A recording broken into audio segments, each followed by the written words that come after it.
Ma tahan öelda sulle midagi, mida ma usun, mis aitab sind ja mis on tõde Jumala suhtes. Ja see on see, et Jumalale meeldivad näljased inimesed. Ja nälg, ma räägin vaimulikust näljast, tõmbab ligi Jumalat sinu suunas. Ma ei räägi nälgimisest, ma räägin näljasest olemisest. Amen. Tead, kui ma käisin Kenneth Copeland'i konverentsil aastad tagasi, seal oli koos umbes 10 000 inimest, circa, nii enam-vähem. Ja kui sa läksid juba hommikul välja, tund aega enne koosoleku algust, siis oli pikad järjekorrad uste taga. Et nii kui uksed avanevad, siis tormasid inimesed sisse nagu, ma ei tea, kariloomad. Aga selles mõttes innuga, igatsusega saada võimalikult ettepoole üks koht, et osa saada igast sõnast näha, mis toimub, olla selle võidmise nii-öelda keskpunktile nii lähedal kui võimalik. Ja ma ütlen sulle, need inimesed said õnnistunud, need elud muutusid. Ja see nälg oli midagi, mis pani neid seda tegema. Ja me vajame sellist nälga. Ja Jumalale meeldivad näljased inimesed, nii et ütle koos minuga, ma olen näljane inimene. Ja sa pead seda nii kaua ütlema, kuni nälg tuleb esile sinu elus, sest mitte nälgiv inimene, sest nälgiv inimene on passiivne inimene. See ootab, et midagi juhtuks tema jaoks, keegi midagi teeks, keegi paneks sulle käed peale ja siis ime sünnib. Aga näljane inimene pressib ise läbi, nagu see veritõbine naine, kes pressis läbi rahva hulga ja leidis kontakti Jeesusega. Ma usun, Jumal otsib sellist näljast suhtumist meis. Amen. Ja võib-olla sa oled ära kaotanud selle. Ja ma ütlen, me aeg-ajalt kipume mõningaid selliseid asju ära kaotama, see rõhuasetus kaob meie elus ära, elu tuleb vahele. See on hea aeg endale meelde tuletada, milline ma olin siis, kui ma Jeesust kohtasin ja millise näljaga ma teda otsisin ja hoida seda nälga alles. Amen. Jumalale meeldivad näljased inimesed, sest näljased inimesed on otsivad inimesed. Näljased inimesed saavad toidetud väga väiksest asjast. Amen. Neil ei ole vaja suurt show'd teha ja palju huumorit ja nalja ja ma ei tea, mis kõike muud selleks, et öelda, et kirik oli hea täna. Nad kuulevad ühte piibli kohta, tsiteeritavad, ütlevad, hei, see oli kogudus täna, halleluuja. Amen. Halleluuja. Te ei ole veel üles õhutatud saanud. Aga me hakkame tööle kohe. Markuse evangeelium 11 peatükk. Ja kui sa kuuled midagi head, ja Markuse evangeelium juba väärib ühte head amenni. 11 peatükk ja 12 salm. Ja ma tahan lugeda siit kuni salmini 14. Markuse 11, 12 kuni 14. Ja ma arvan, see on hea, kui sa oma piibli avad ja alati vaatad kirjakohti. See on hea võtta see raamat ja töötada selle raamatu kallal. Oled sa kuulnud sellist ütlust, et kui su piibel on närune ja lagunenud, siis tavaliselt su elu ei ole närune ja lagunenud. Sa töötad selle raamatu kallal ja midagi on jäänud sinu külge. See on sinu õpik, sa võid selle läbi kulutada, võtta järgmise, kiitus Jumalale. Meil on täna võimalik osta uus piibel, kui sa töötad ühe õpiku läbi. Joonid selle nii alla, et lehed on läbi joonitud. Esimene või 12. salm. Ja kui nad teisel päeval Betaaniast väljusid, see on Jeesus ja tema jüngrid, oli tal nälg. Jeesusel oli nälg. Ja nähes kaugelt viigipuud lehis, läks ta vaatama, kas ta sealt midagi leiab. Aga sinna juurde jõudes ei leidnud ta midagi muud kui lehti, sest ei olnud veel viigimarja aeg. Ja Jeesus hakkas kõnelema ning ütles, ärgu iialgi enam sinust ükski vilja söögu. Ja tema jüngrid kuulsid seda. Ma tahan täna jätkata selle vaimuliku sõjapidamise teemal number 2 jutluse tuua esile ja rääkida alateemal, mille pealkirjaks oleks, et olukorrad räägivad sinuga. Kas on sinu elus olukorrad rääkinud sinuga? Keegi siinpool on, olukorrad on sinuga rääkinud? Ma arvan, et iga päev me kohtame olukordi ja väljakutsed, mis meiega räägivad. Kui sa lähed piibli algusesse ja sa ei pea praegu sinna keerama, siis me näeme seal, kuidas Jumal loob maailma. Väga lühikene vastus sellest, kuidas ta seda teeb, on see, et ta loob seda oma sõna läbi. Ta räägib esile sõna ja mida iganes ta ütleb, tuleb esile, see sünnib. Teadlased muidugi ütlevad sulle, et maailm sündis ei milleski. Et kõik aine, kõik energia oli ühes väikses punktis kokku surutud, väiksem kui elektron. Nad kutsuvad seda singulaarsuseks, et nad ei tea, kuidas seda seletada. Ja et siis ühtäkki toimus, ei tea mis põhjusel, plahvatus, mida kutsutakse tänapäeval suureks pauguks ja täna on kosmos või universum, siis nagu ta on meil sellest kõigest tekkinud. Aga piibel annab õnneks meile tõe, kuidas universum siia tuli. Ja Jumal rääkis selle olemisse. Jumal ütles midagi ja nii, nagu ta seda oli ütelnud või see, mida tema sõnad sisaldasid, see, mida ta tahtis näha, mida ta tahtis saada, see tuli esile. Näiteks Jumal ütles pimedusse, saagu valgus. Ja valgus tuli esile tema sõnadest. Nüüd Jumala sõnad, vastupidi sellele, mida teadlased väidavad, et universum tuli mitte milleski, siis Jumala sõnad on midagi. Ja Jumala sõnad ei olnud tühjad sõnad, sest Jumal pani oma usu nendesse sõnadesse. Ja need sõnad kandsid väge. Ja ususõnad kannavad väge ja sõbrad, usk on midagi. Nüüd me elame siin materiaalses maailmas, me ei näe sõnu. Ma võin neid välja rääkida, aga sa ei näe neid. Amen. Sa näed, kui ma kirja panen midagi, aga sa ei näe sõnu, sa ei näe usku ka. Okei, sa näed seda tegudest, aga usu jõudu või usu väge, millest ka piibel räägib, sa ei näe. Aga vaimulikus maailmas ilmselt need asjad on nähtavad, need asjad on midagi. Ja kõik see, mis on meie füüsilises maailmas, on tulnud esile vaimulikust maailmast. Ja tänapäeval ka need, kes uurivad universumit, uurivad kvantmehaanikat, leiavad, et seal on väga lühikene nöör või seos vaimse ja füüsilise maailma vahel. Et elementaarosakesed ilmuvad ja kaovad ja ei tea, kust kohast nad tulevad esile. Aga ususõnad on tõesti nagu nähtamatud tööriistad nähtavas maailmas. Nad on nähtamatud tööriistad nähtavas maailmas. Ja piibel ütleb, et Abraham käitus nagu Jumal, kui Jumal, kes kutsub esile olematud asju otse kui olevaid.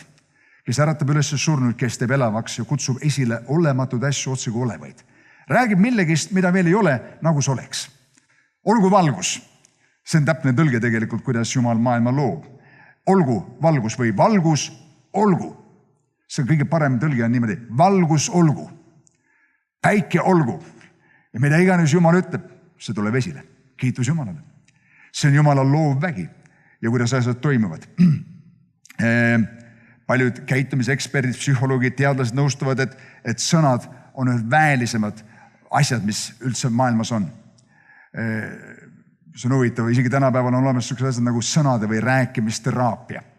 Ja kus inimesed pannakse keskkonda, kus nad kuulevad teatud sõnu ja kus nad õpivad ise rääkima teatud sõnu enda üle ja leiavad seda, ma mõtlen, need inimesed ja eksperdid, et need mõjuvad neile hästi, mõjuvad neile tervendavalt. Amen. Oled sa rääkinud ise endale negatiivset sõnu ja leidnud, kuidas sa muutud järjest depressiivsemaks. Nüüd samamoodi head sõnad tõstavad sind ülesse. Keegi teine võib häid sõnu sulle rääkida, tõsta sind ülesse samuti. Aga õppida seda ise endale tegema, mõistes sõnade väge on ülitähtis. Ja selge on see, et sõnad mõjutavad ka füüsilist reaalsust. See on 20. ja 21. sajandi privileeg, et on avastatud doktor Imoto, Jaapani teadlane, mitte usklik, mitte kristlane, uuris, kuidas sõnad mõjutavad veekristalle, õieti mõjutavad vett ja siis sügav või kõrgkülmutusega need veekristallid moodustasid vastavaid kujundeid. Kui olid ilusad sõnad räägitud ja positiivsed sõnad räägitud, siis veekristallid olid väga kenad. Korrapärasus oli selle juures ja kui olid halvad sõnad, õelad sõnad, siis need olid tavaliselt väga ebakorrapärased, koledad ja nendel polnud mingisugust nagu struktuuri seal. Ja see oli katse veega, aga ma usun, et meie sõnadel on mõju ka materiaalset asjadele. see võib võtta mõnda aega, aga kui sa jääd ustavaks, jääd püsima, siis sa näed seda tulemust. Mõned aastad tagasi ma tegin ühe katse riisiga. Võib-olla mõned mäletavad seda. Mul tänaseks pole neid riisipurke enam alles, loomulikult ma viskasin need minema. Aga mul oli üks väike potsik, väikene karbikene, ühte riisiputru, mis ma olin ostnud ja mulle ei maitsenud see. Ja siis ma mõtlesin, okei, see läheb katseks väga hästi. Ja ma tegin ühel päeval, keetsin riisiputru, panin need 2 plasmast konteinerisse, ühe peale kirjutasin, sa oled õnnistatud riis, ma armastan sind. Okei. Ma õnnistan sind, teise riisi peale panin, sa oled neetud, sa oled kole, ma vihkan sind. Ja siis ma võtsin 2 riisi, seda konteinerit plastmassist, nagu tead, külmutatud marju pannakse sinna sisse, mis iganes, sellised, ja ühe üle kuulutasin õnnistust, ühe üle kuulutasin läbikukkumist ja needust. Siis panin need oma külmkappi ülesse riiulile.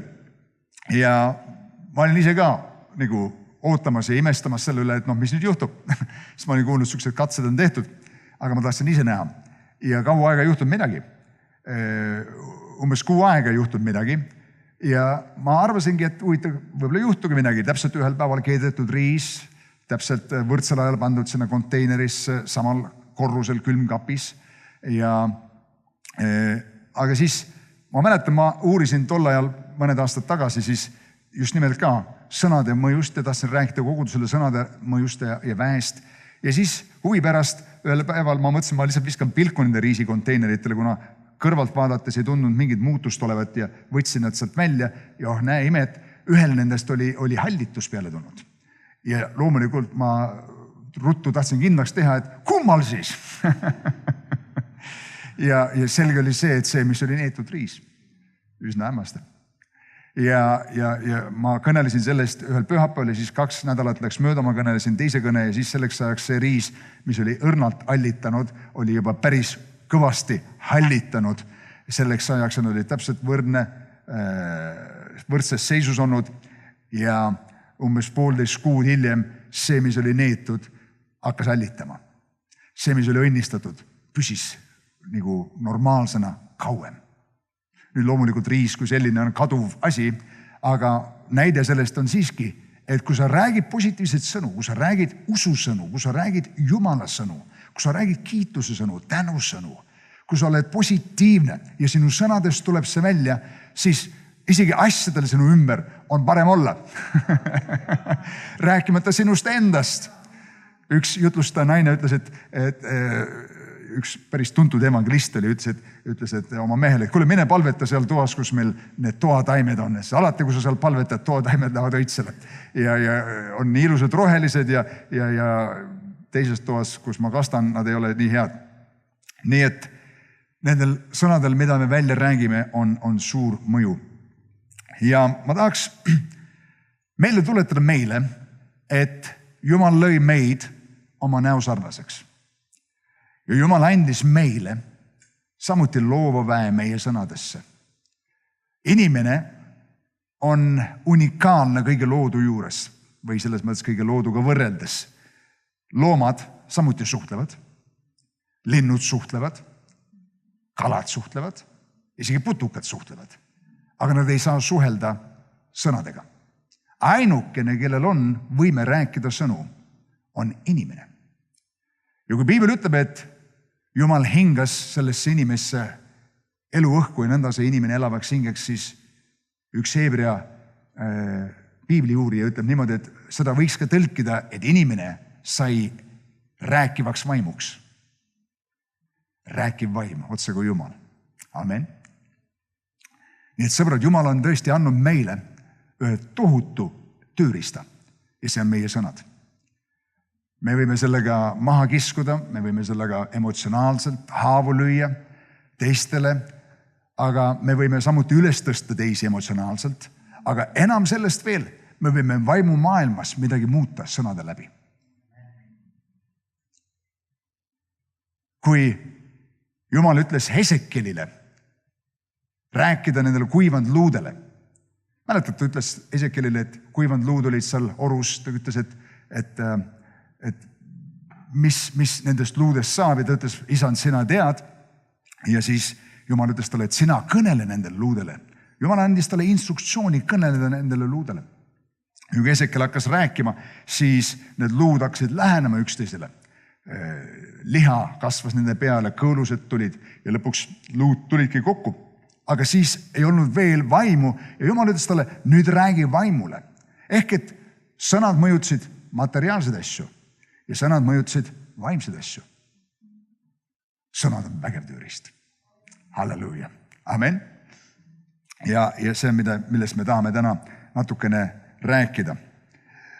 Nüüd, enne kui sa tormad rääkima asju esile, teades, et sõnades on suur vägi, enne kui sa lähed ja püüad rääkida omale suured varandused või mis iganes võimsad asju sa siis tahad saada, sa pead meeles pidama, et selleks, et need sõnad oleksid nagu mägesid liigutavad sõnad, nendes peab olema usku.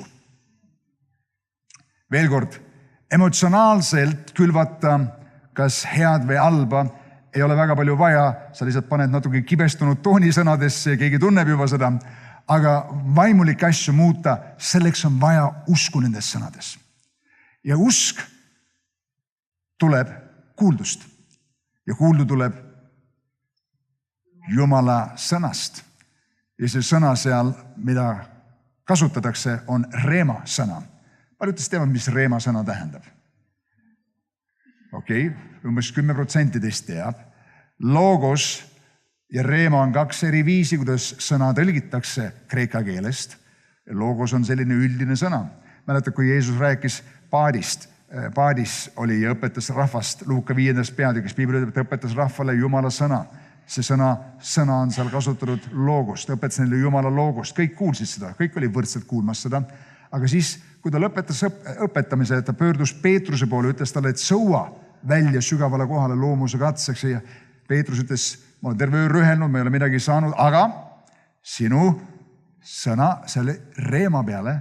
Nii et eesti keeles me loeme, kasutas mõlemal korral sõna, me ei saa mingisugust ilmutust sellest, sest et eesti keeles puudub kaks eri viisi öelda sõna kohta, kuidas sõna väljendatakse. Aga kreeka keeles on üks viis logos, mis on üldine sõna, nagu ma räägin praegu teile. Aga hetk tagasi ma andsin Toomasele ühe võimsa reema sõna. Ma ütlesin, too mul üks klaas vett. see oli isiklik sõna Toomasele ja Toomas tõi, ma tänan siin. Aga Peetrusele samuti Jeesus ütleb, et sina heida võrgud välja. Ja sellepärast, enne kui sa saad midagi välja öelda, usus pead sa selle usu kõigepealt saama. Ma olen teiega jaganud lühidalt ükskord siin ennem.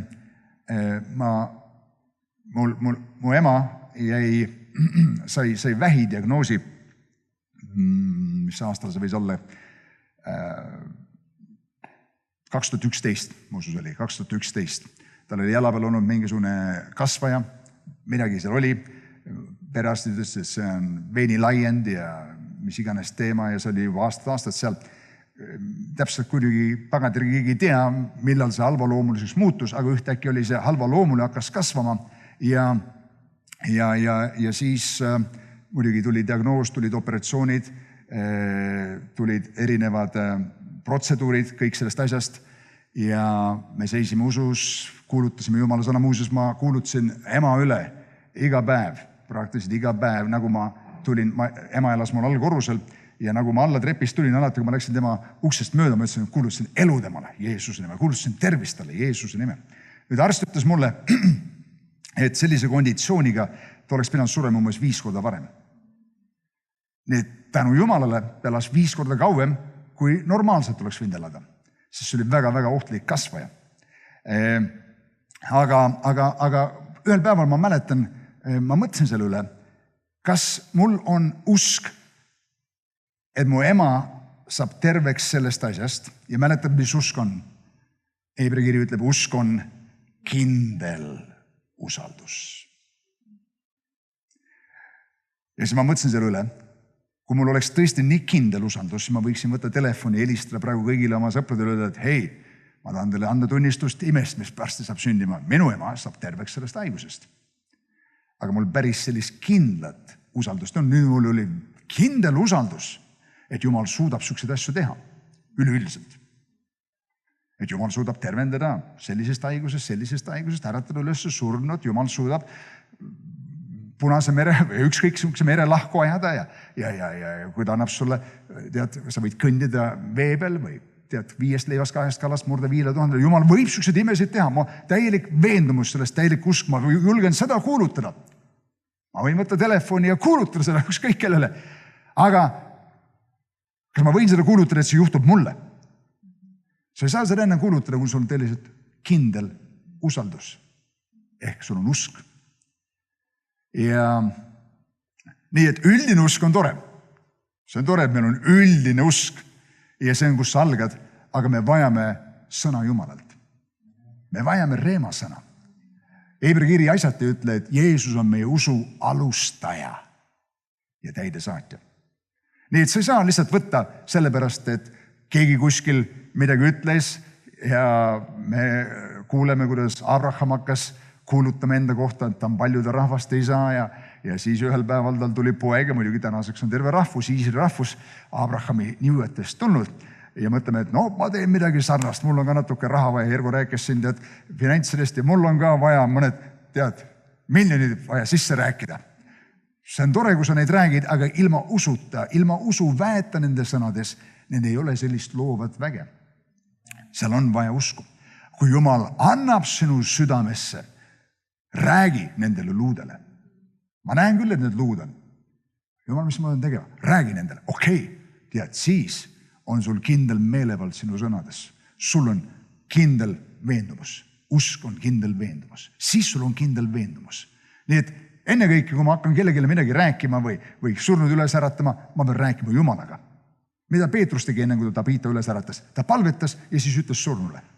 Järelikult, kui ta palvetas, Jumal ütles talle, ärata üles see surnu. Amen. Nii et see on, kus meil usuelu pihta hakkab. Ja sellepärast me peame aega veetma selle raamatuga siin.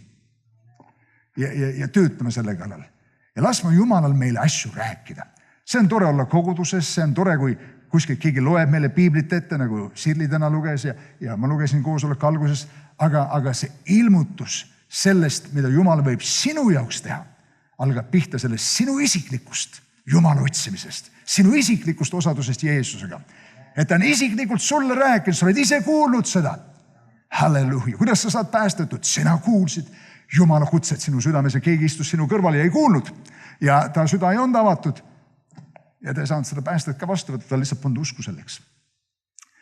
Ma mäletan, mul oli üks klassi ja ma kutsusin teda ükskord ühte videot vaatama, Benihini videot, kus inimesed tead, kukkusid sadadena pikali lihtsalt pühavaimu vähes. Ja ma mõtlesin, kui ta näeb seda videot, siis no, see peab teda kinnitama, et Jumal on reaalne. Ma võtsin ta sinna Vana-Pärnusse, kus tollal Elusõna pastor elas ja me vaatasime koos seda videot ja siis ta ütles mulle lõpuks niimoodi, et see on massipsühhoos.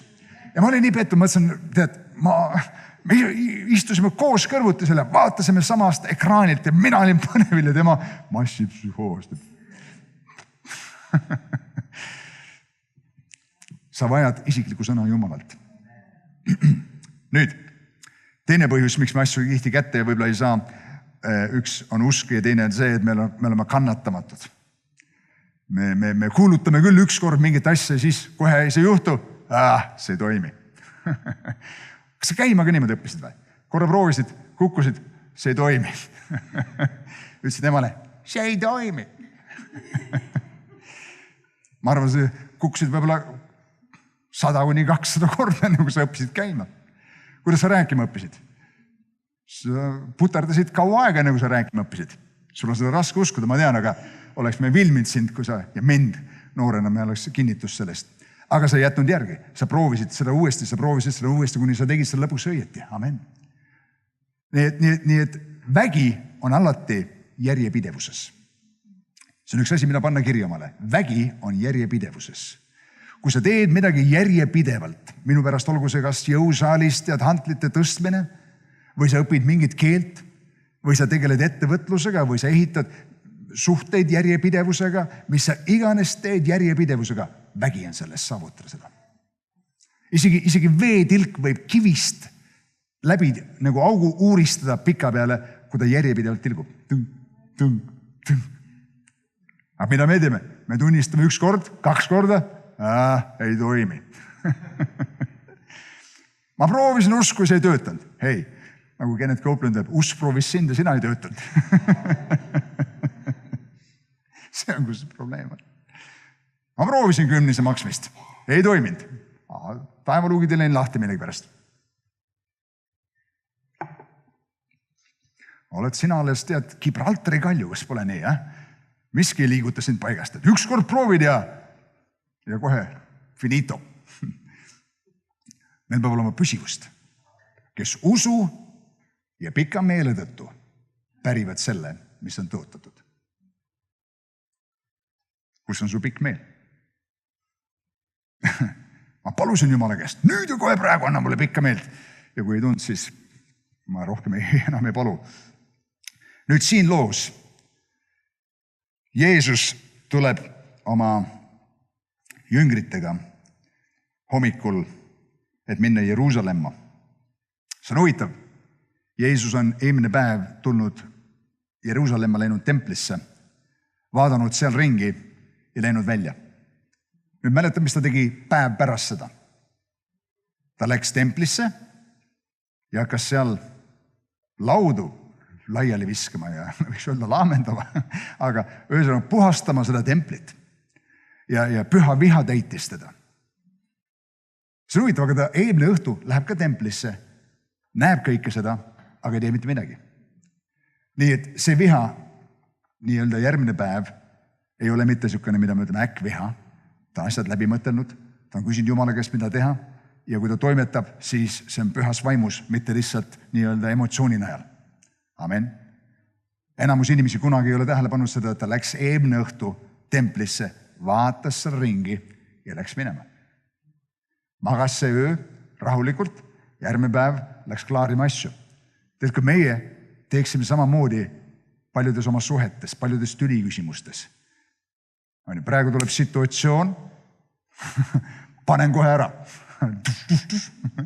Okei, ja siis 2 kuud me ei räägi. Aga kui ma magaksin terve öö selle mõtte peal ja küsiksin Jumala käest, võib-olla Jumal ütleb mulle, et ära üldse tegele selle asjaga. Ära üldse kommenteeri seda olukorda. Las ma ise tegelen selle asjaga. Võib-olla ma saaksin paremad tulemused. See on lihtsalt mõte. Ega see ei ole midagi muud kui lihtsalt väike mõte. Ja hommikul nad tulevad välja uuesti ja lähevad Jeruusalemma suunas Betaaniast ja Jeesusel on nälg. Ta on hommikusöögi ära unustanud. Tuli välja ja snäkki ei võtmata.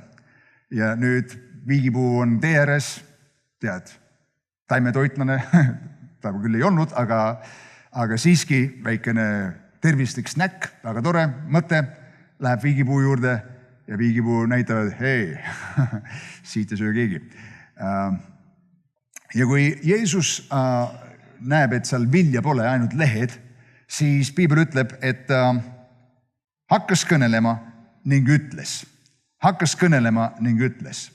Nüüd õige tõlge, ja see on väga tähtis, ja kui sa võid selle, ma ei tea, kuidas uues tõlkes, Piibli tõlkes see on, aga õige tõlge sellest on see, et ta hakkas kõnelema ja vastas.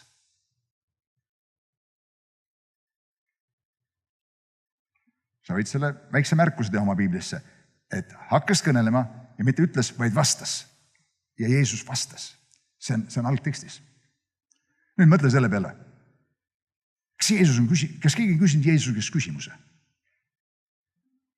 Nüüd, kui sa alustad lauset, sa ei alusta lauset vastusega.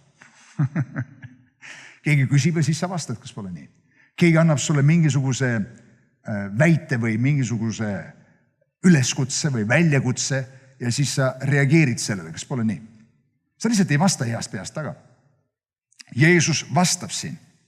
Nüüd, mida see ütleb meile on see, et järelikult see puu rääkis midagi Jeesusele. Selle puul oli midagi öelda.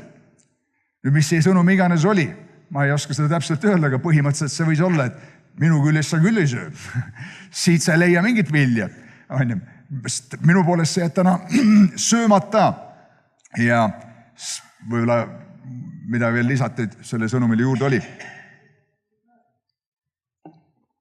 Igal juhul see puu vastas talle midagi. Ja tihti, ma usun, sa oled isegi mõistnud, elutud asjad ja olukorrad räägivad meile asju.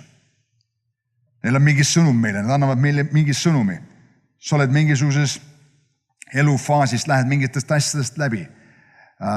Võib-olla puudus, võib-olla haigus, võib-olla mingi valu, võib-olla mingisugused pinged, rõhumine. See püüab sulle midagi öelda, kas pole nii.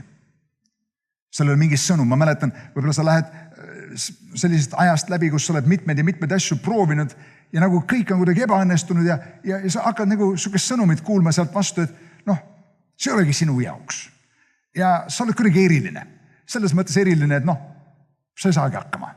Ja sa oled oma parima elufaasi juba maha maganud. Sa oled nii palju halbu otsuseid teinud, et ega noh, sulle ega seda väga head asja enam ei tulegi sinu elust. Et noh, kui natuke midagi lappida kokku, ehk sa püsid elus, kuni Jeesus tuleb, aga sõnumid tulevad meie ellu. Ma ei tea, millised need sinu olukorda kirjeldavad. Hirmusõnumid, rõhumise sõnumid, väärtusetuse sõnumid meile. Olukorrad räägivad meile, mingid asjad ei lähe hästi, mingid asjad ebaõnnestuvad meie elus. Need räägivad sulle, kes pole nii. Ja me selle asemele, et lihtsalt lasta nendele olukordadele meile rääkida, peaksime midagi rääkima nendele olukordadele. Amen. Oled sa kunagi rääkinud mitte elututele objektidele? Kindlasti. Ma olen näinud, kuidas teerest, et keegi lööb vastu tühja kummijalaga ja räägib talle väga ilusaid sõnu, mida ma ei hakka kordama siin praegu. See on ainult üks kerge näide sellest, kuidas me räägime elusatele inimestele ja elututele objektidele. Ma olen seda ise teinud ka. Haamrid, et viskan vastu maad. Eile ma kuulsin lauatennise võistlusel üks vend Nikolai Rütkiner rääkis, kuidas ühel mehel on 5 reketit, kui ta läheb võistlusele. Siis ta ütles, et tavaliselt 2 või 3 ta viskab puruks keset võistlust. Siis ta vihastub seal oma enda valede löökide peale ja viskab jälle reketi puruks. Ükskord oli viskanud vastu lauda, nii et seal lendas üle teise laua ja kellelgi naisele veel vastu jalga, nii et sükst asjad võivad olla ohtlikud. Inimene räägib elututele asjadele. Aga need elutud asjad, olukorrad räägivad midagi meile. Nüüd selle asemel, et ainult lasta neile endale midagi öelda, meil tuleb teha nii, nagu Jeesus tegi. Jeesus hakkas rääkima ja vastas sellele olukorrale. Mitte lihtsalt, et see räägib sulle ja sa ütled, yes. Ja lähed nurus minema, vaid sina ütled midagi vastu. Sul on midagi öelda. Nüüd väga tihti me teeme niimoodi, et meil on rasked olukorrad ja siis me läheme, räägime Jumalale oma rasketest olukordadest. Ja see ei ole õieti halb, aga Jumal kutsub meid üles rääkima nendele olukordadele, mida Jumal ütleb. Mida Jumal ütleb. Me oleme kutsutud valitsema selles elus kuningatena. Elutud asjad räägivad meiega. Ja see viigipuu püüdis samuti Jeesusele midagi ütelda. Ja ma mäletan, me oleme kõik elus kogenud omajagu hülgamist ja ebaõnnestumisi ja ma mäletan, oli teatud situatsioonid minu elus ka, mis panid mind küsitlema, et kuidas mul mingid asjad siis lähevad ja kas ma ikka olen kõlblik ja siis ühtäkki ma leidsin piiblis kirjakoha, mis ütleb, et Jumal õnnistab õiget ja ehib teda oma soosinguga kui kaitsevarjuga. Jehova õnnistab õiget ja ehib teda oma soosinguga kui kaitsevarjuga. Kas keegi teab, kus see kirjakoht on? Selle laulude raamatus. Okei, kuskil üsna alguses. 2-8, kuskil seal. Nüüd, ma leidsin selle kirjakoha ja ma hakkasin seda kirjakohta kuulutama oma elu peale, et ma olen õnnistatud. Ja Jumal ehib mind oma soosinguga kui kaitsevarjuga. Ja ma hakkasin leidma soosingut. Ma hakkasin leidma soosingut. Igal pool, kus ma käisin. Eestis, välismaal. Ma imestasin selle üle. aga ma tunnistasin Jumala sõna oma olukorra üle. Mingi olukord, mis kõnetas mind mingil viisil. Ma ütlesin, hei, see ei ole see lõplik olukord. Jumal ütleb selle olukorra kohta, et ta õnnistab mind ja ehib mind oma soosinguga kui kaitsevarjuga. Nii et leides need kirjakohad ja neid oma elus rakendades on viis, kuidas sa võid seda olukorda muuta. Õde Malle istub seal ja õde Malle on tunnistanud ja rääkinud, kuidas teatud rünnakud tulid tema elu vastu ja hirm kammitses teda, sidus teda ja aheldas teda. Ja Malle mõtles, et see ongi tema saatus. See on, kuidas ta siis peab elama. Kuni ühel päeval keegi ütles, et Malle, sina pead midagi ette võtma selle olukorraga. Sina pead hakkama tegelema selle väljakutsega. Sina pead seisma vastu vaenlasele. Malle, see oli nii, kas pole nii? Absoluutselt. Ja Malle, kes arvas, et ta midagi ei ole ja midagi ei suuda, võttis asja käsile ja hakkas seisma vastu vaenlasele. Hakkas kuulutama ususõnu oma olukorrale. Ja need hirmukammitsed lasid lahti tema elus, läksid valla tema elus. Ja Malle võib tunnistada täna, kui sa küsid tema käest tema isiklikku tunnistust, ta tunnistus on see, et ta on vabaks saanud sellest hirmukammitsest. Amen. Jumal tegi ta vabaks. Nüüd nii kaua, kui ta ootas, et midagi ime juhtub kuskilt, ei juhtunud see. Kuni ta ütles, ma olen meelevala andnud sinu kätte. Ma olen meelevala andnud sinu kätte. Tead, isegi Vana Testamendi päevil, kui Jumal ütles oma rahvale, et see maa kuulub teile. Nüüd, kas see kuulus või kuulu neile? Kuulus neile. Aga see on automaatselt nende oma. Olla päris aus, siis seal maa peal elasid igasugused iidid. Ma ei mäleta, mis iidid need kõik olid, aga ühesõnaga kõik igasugused tegelased, kes seal maad pidasid endamaks, kes olid hiiglased ja võitlejad ja kindlustatud linnad ja kambad, kes pidasid seda maad enda jaoks, nii et neil tuli võidelda kätte see, mis kuulus neile. Need asjad ei juhtu alati automaatselt sulle. On vaenlane, kes tahab teha kindlaks, et sa ei saa sellest asjast teada. Et sa ei haara sellest kinni. Hoida meid passiivsena, hoida meid niimoodi, tead, enam vähem keskpärases olemises, et väga hull asi ei ole, hoian ennast kuskil siin nii-öelda mõõdumuu peal. Mis ma seda väga head ikka siin punnitan. Olen siin kuskil vahepealses alas. Aga Jumal tahab, et me saaksime kätte kõik need asjad, mis ta meie jaoks on valmistanud. Ja tead, see võtab midagi ka sinu käest. See võtab ka midagi sinu ja minu käest. Jumal ütleb, ma olen selle asja valmis pannud, aga sina mine ja võta see enesele. Võta see enesele. Amen. Usu seda, mida ma sinu kohta olen ütelnud. Pane oma sõnad tööle enda jaoks. Kuuluta seda oma enda ellu. Ja ma lugesin juhtumisi ühte postitust Facebookis hiljaaegu ja seal oli niimoodi, et keegi kirjutas, keegi laikis seda ühesõnaga üks mu tuttavatest ja mu tuttavate seas, seal on igasuguseid inimesi selles mõttes, mitte ainult kõik kristlased ja seal see inimene siis nagu pani like sellele ja see ilmus tema nagu lehe peal. Ja seal oli keegi siis, kes kirjutas, et täna on väga eriline päev ja kuu seis soosib seda, ja mõjutab sind praegu nõnda, et need ja need asjad on väga õiged praegu ära teha ja need asjad on õige otsust teha ja need asjad. Ja ma mõtlesin, tead, kogu aeg keegi räägib sellest, kuidas miskid asjad mõjutavad meid. Miks keegi ei räägi, mis asju meie mõjutada saame? Kuu mõjutab meid ja päikse seis mõjutab meid ja tähtede seis mõjutab neid. Nii palju, kui mina aru saan, tähed on kogu aeg samas seisus. Eriti ei liigu paigast ja mis iganes seisus nad on ja mis seisus kuu on ta seal allpool või üleval pool. Miks peaksid need asjad mõjutama meid ja miks me räägime nii palju asjadest, mis meid mõjutavad? Ja ei räägi üldse sellest, mida meie saame mõjutada. Et meil on meelevald. Joosol oli meelevald panna kuu seisma seal, kus ta seisis. Ma ei tea, kus orust oli ja kuskil orust oli. Ja päike seisis seal. See on meelevald. Mitte, et kuu mõjutab sind. Joosa ütles kuule, mida teha. Nii et kuu peal seal, kes iganes need olid seal rohelised mehiks, ütlesid, et täna on siuke päev, et maa seis. See mõjutab meid. Oli üks mees Joosa siin maa peal. ja rohelised meheks on närvis.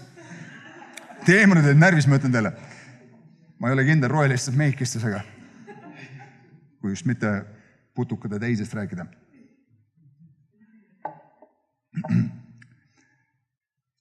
Mooses rääkis kaljule ja vesi hakkas tulema. Abraham rääkis oma naisele, et ta on suursugune naine. Ja iseenda kohta ütles, minu nimi on Abraham, mis tähendab paljude rahvaste isa. Need inimesed rääkisid esile midagi, mida veel ei olnud. Abraham oli last oodanud terve oma elu. Saara oli viljatu sellest ajast saadik, kui ta noor plika oli. Võimatumad asjad olid nende silme ees. Aga nad rääkisid midagi esile, mis Jumal oli nende südamesse pannud. Ja need asjad tulid esile. Esekiel kuulutas surnud luudele. Ja selle asemel, et lihtsalt rääkida üksnes Jumalale oma olukordades, me peaksime olukordale rääkima sellest, mida Jumal ütleb. See on meile üleskutse sellest kirjakohast. Ja Jeesus needis seda puud ja ühes evangeeliumis öeldakse, see puu kuivas kohe ära, aga me näeme selles evangelisti jutus, et järgmine hommiku, kui nad läksid mööda, siis puu oli kuivanud. Ja ilmselgelt see protsess hakkas kohe pihta ja vaimulikult see puu oli nagu kuivanud kohe. Aga õppetund on selles, et see, et sa kohe näe asja, ei tähenda, et asi ei oleks hakanud toimima sinu jaoks. Sinu sõnad on hakanud juba tööle. Veel kord see riisinäide. Sa istus seal kapis. Ega ma rohkem midagi ei rääkinud pärast seda. Need lihtsalt istusid seal. Ma lasin sõnadel teha tööd. Ühel hetkel tulemus oli olemas. Amen. Nii et ära anna alla, kui sa kohe näe asju juhtumas. Ja olukorrad, mis meie elus täna on, me oleme kutsutud rääkima nende olukordadele. On see haigus, on see puudus, on see ebasoodus olukord sinu elus, ma ei tea, mis võib-olla mingisugune väljakutse, masendus, hirmud ründavad sind. Meil tuleb nendele vastu astuda. Amen. Selles mõttes lihtsalt oodata, kuni tead, see pressib meile rohkem ja rohkem peale. Me peame midagi ette võtma selle asjaga. Ma lõpetan selle mõttega, eelmine kord ma rääkisin sellest, et me oleme sõjas. Kas sul meeldib või mitte, me oleme vaimulikus sõjas. Ja Jumal ei oleks rääkinud meile vaimulikust sõjapealemise relvadest, kui me neid ei pea kasutama.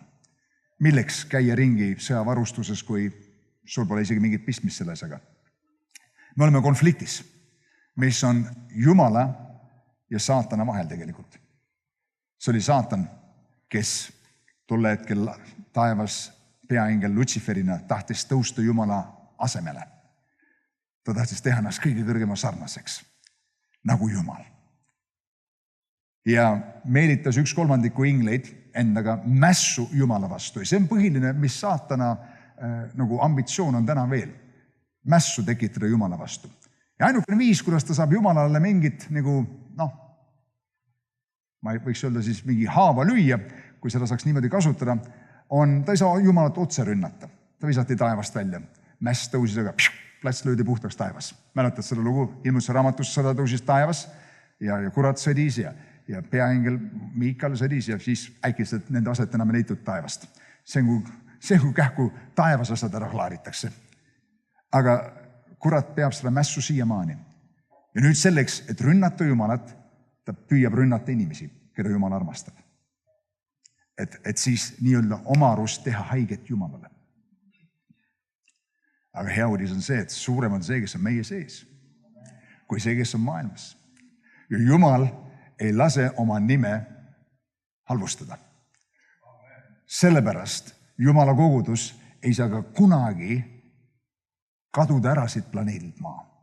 Saatanal võivad olla igasugused agendad, ta ei saa pühkida ära Jumala kogudust, sest Jumal ise seisab oma koguduse taga. Halleluuja. Kiitus Jumalale. Me oleme rohkem kui võited. Ja üks meie relvadest on Jumala sõna tunnistamine nende olukordade üle.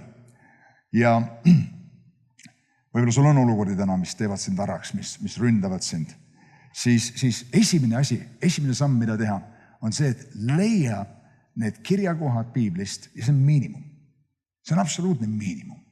Ära arva, et sa jõuad läbi murreteni oma elus lihtsalt selle läbi, et sa ainult käid koguduses, kuulad jutlusi, noogutad ja ütled isegi amenne kaasa, võib-olla paned mõne väikse märkme kirja ja lähed koju ja elad täpselt samamoodi edasi, nagu mitte midagi ei oleks juhtunud.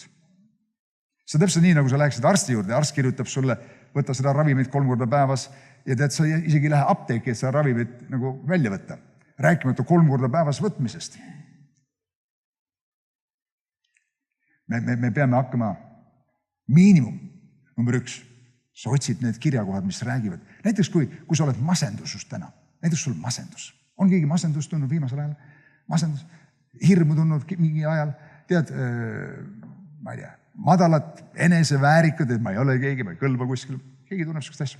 Okei, võib-olla mina üksi ei tunne neid asju, aga kui sa mingi asi sind iseloomustab, siis kas sa tead nimetada mulle 1 kirja kohta või 2 kirja kohta, mis sinu olukorra nagu suhtes räägib, et sina oled võitja, et sa oled läbimurde saanud, et Jumal on sulle andnud võidu, ta on teinud sind tugevamaks. Kas sa tead mõnda kirja kohta, kas sa oled teinud need? Amen, väga hea.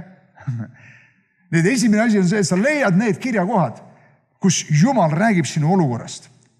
Ja järgmine samm on see, et sa räägid neid asju oma olukorrale. Vend Ergo on tunnistanud, kuidas ta rääkis oma kontole.